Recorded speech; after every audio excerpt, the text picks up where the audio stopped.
The Boston Celtics made the decision to sign Torrey Craig, a veteran who hasn't played an official game since December 2024. At the same time, the team issued a concerning statement about its inability to operate in the buyout market due to salary cap issues.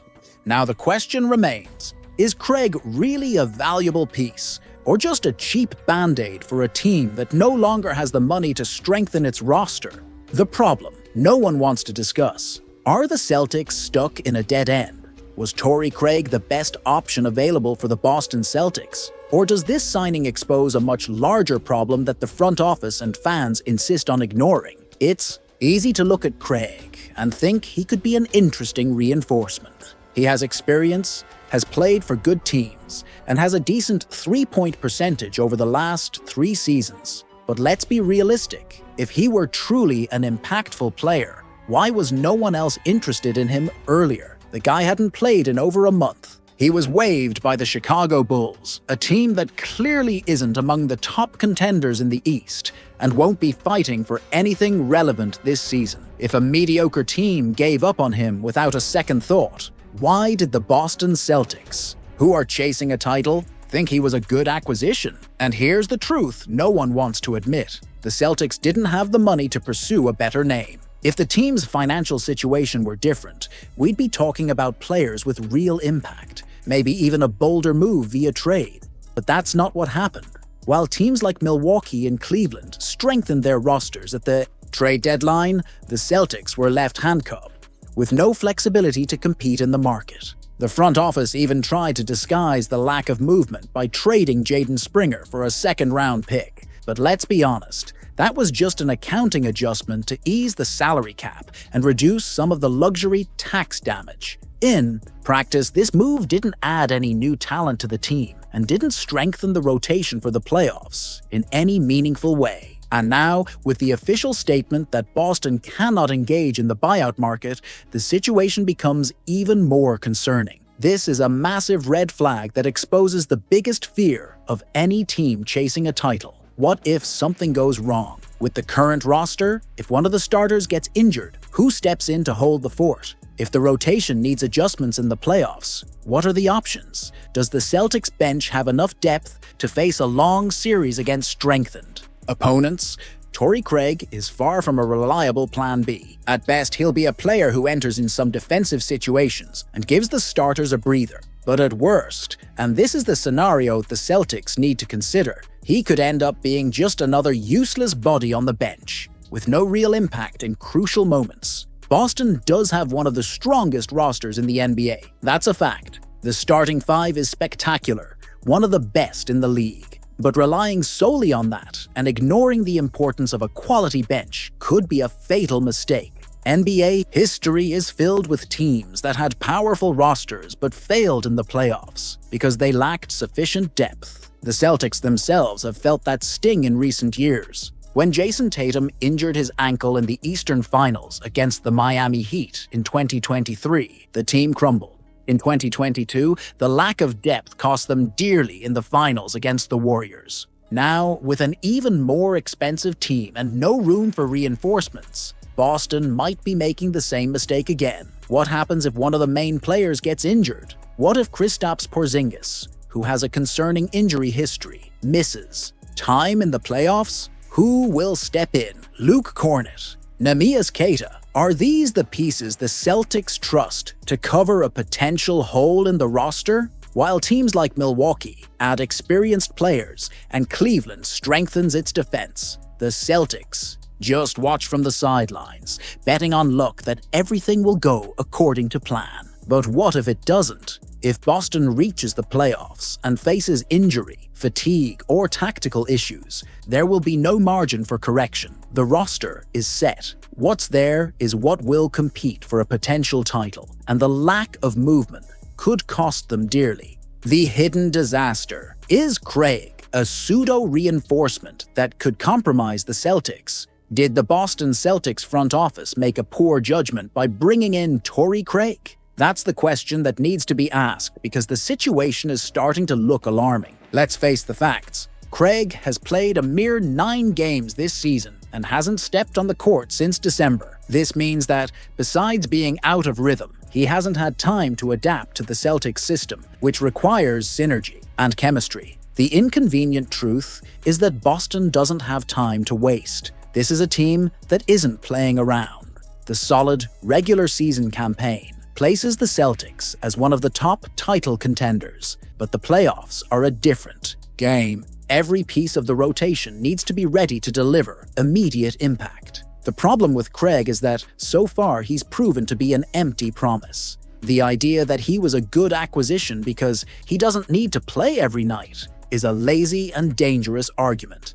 Any player coming into a contender must be a viable and reliable option in critical moments. When the playoffs come and matchups against the Bucks, Cavs, and Knicks demand a strong rotation, will Craig be an answer or just another forgotten name on the bench? It's not just about statistics or minutes played. What weighs here is the opportunity cost. If Boston needed a defensive reinforcement to complement the roster, couldn't they have aimed for a more consistent name, even within their limitations? The feeling is that the Celtics played it too safe. No boldness, no aggression. If Craig continues to exist in this limbo between maybe useful and completely disposable, the question remains: was this reinforcement just a calculated mistake or a complete waste of time and resources? Did the Celtics squander an opportunity window? Boston Celtics fans need to face a painful truth. The window of opportunity may be closing, and worse, the team may have wasted the chance to solidify itself as the clear title favorite.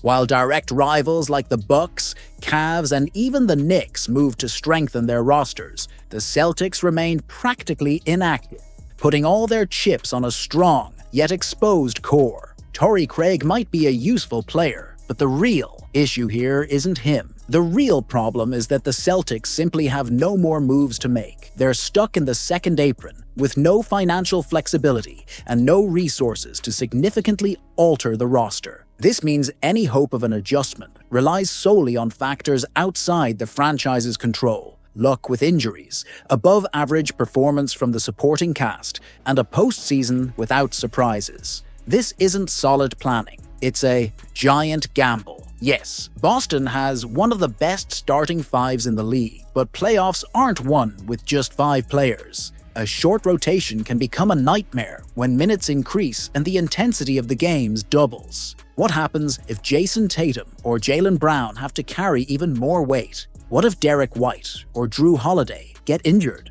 Does Boston have a bench ready to answer these challenges? Does Craig solve any of these issues? The answer is a resounding no. Even worse, the signing of Craig exposes the reality that the Celtics had no other viable options. Not because they didn't want to, but because they couldn't. The roster was built in a way that practically froze any possibility of adjustments. This is a planning mistake that could prove costly. The NBA doesn't forgive teams that hesitate. The truth is, the Boston Celtics can't simply rely on their main roster staying intact and functioning perfectly during the playoffs. This bet is risky, and historically, teams that overlook bench depth end up paying the highest price. Failure at stake. Is the Boston Celtics hiding a financial crisis bigger than we think? The statement that the Celtics can't make any moves in the buyout market due to salary cap issues should be treated as a red flag.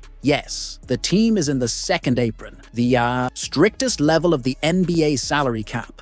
But could the problem go beyond that? Is the franchise's financial situation even more concerning than they're letting on? Let's look at the facts. Boston has one of the most expensive rosters in the league, with heavy contracts for Jason Tatum, Jaylen Brown, Kristaps Porzingis, and Drew Holiday. The team's core is locked into sky-high numbers, and in theory, it should be sustainable without major issues. But the reality could be different. The fact that the franchise can't even consider buyout reinforcements already indicates that management is walking on eggshells. And what if, behind the scenes, Boston is already preparing for a drastic reduction in spending, even before the next offseason? The NBA market is unforgiving, and teams that spend more than they can manage often have to give up valuable pieces to balance the books. The arrival of Torrey Craig, a cheap player with little impact, could be a symptom of this new reality, where the Celtics are testing cost-effective solutions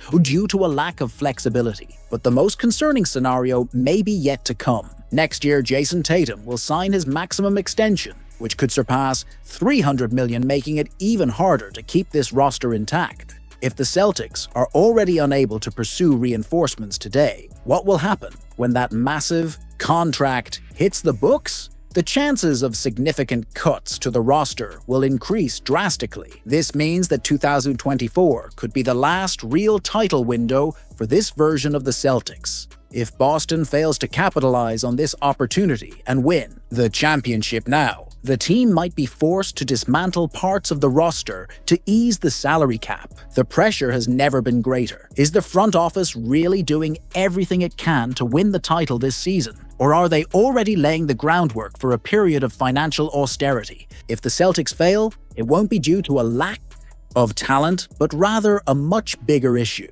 the inability to maintain an elite roster without compromising the future of the franchise. Could Torrey Craig be a locker room problem? The Boston Celtics may have put themselves in an uncomfortable situation by bringing in Torrey Craig, a player arriving out of rhythm with no immediate technical impact and coming off an underwhelming stint with the Chicago Bulls. But the biggest issue might not even be on the court. What happens if he becomes a negative factor in the locker room? It's important to understand the context. Craig is a veteran, but his season has essentially been lost. He hasn't played since December and, to make matters worse, was discarded by a bottom-tier team. The question that needs to be asked is, if he wasn't useful for the Bulls, why would he be for a contender like the Celtics? Boston's roster already has a well-defined identity. Every player knows their role and understands their importance within Joe Mazzulla's system. When a veteran joins a team and struggles to find a spot in the rotation,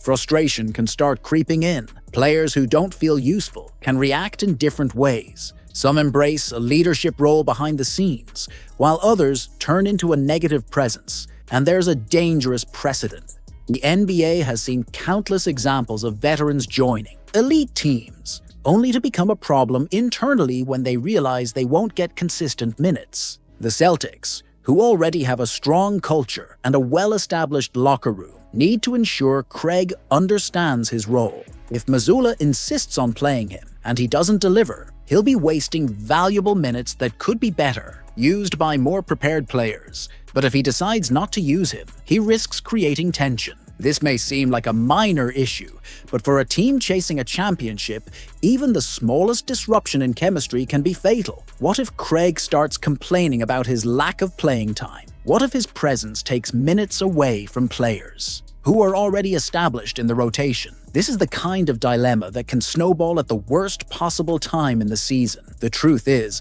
Boston can't afford internal distractions. Torrey Craig needs to understand that, at this moment, he is not an essential piece, and it's up to the coaching staff to ensure his presence doesn't disrupt what is already working well. Otherwise, the risk of having a dead weight on the roster, or worse, a potential source of instability, might be greater than it seems. Did the Celtics make a mistake by not taking a risky trade? Cowardice or strategic planning? The Boston Celtics may have made a fatal miscalculation by choosing not to take risks at the trade deadline, while teams like the Milwaukee Bucks, Cleveland Cavaliers, and New York Knicks moved aggressively to strengthen their rosters. Boston played it safe and made only minimal additions. But the big question is, did this caution cost them a real shot at a championship? There's no doubt that the Celtics have one of the best starting fives in the NBA. However, the depth of their rotation remains a mystery. In the playoffs, where every possession matters, a weak bench can be the difference between winning and losing a series. And their rivals understood that. The Bucks, despite their recent struggles, brought in key reinforcements to complement Giannis and Lillard. The Cavaliers added more firepower and physical presence. The Knicks had an aggressive market approach and raised their competitive level. Meanwhile, Boston bet on Torrey Craig, a player who hasn't set foot on the court since December and had little to no impact on a Bulls team stuck in mediocrity. Brad Stevens had the opportunity to be more aggressive. Viable options were available. The Portland Trail Blazers were open to trading Malcolm Brogdon, a player familiar with Boston's system who could have made an immediate impact. The Chicago Bulls were listening to offers for Alex Caruso, an elite defender who could have elevated the second unit's intensity. Even though the Celtics had financial constraints, one bold move could have completely shifted the team's playoff dynamics. So now what? The Celtics might continue to dominate in the regular season, but the playoffs are a different game. A team like Milwaukee, which strengthened its supporting cast, could have the edge in a tight series. If Boston doesn't win the title this year, it will be impossible not to look back and wonder, was the decision to play it safe an irreversible mistake? The truth is, Stevens bet on stability, believing the current core is enough to win a championship. But this type of strategy has failed before. The Celtics may be one of the favorites, but when the pressure is on, will their lack of depth be the factor that buries their chances? If Boston falls short in the playoffs, it won't be due to a lack of talent in the starting lineup. It will be because they didn't take the necessary step to ensure their roster was truly complete. The question that needs to be asked is, was Brad Stevens too conservative? And if this decision costs them a ring, will the Celtics be able to sleep at night knowing they could have done more? Hey, Celtics fanatics, what do you think of this news? Leave your opinion in the comments, as it's highly valued.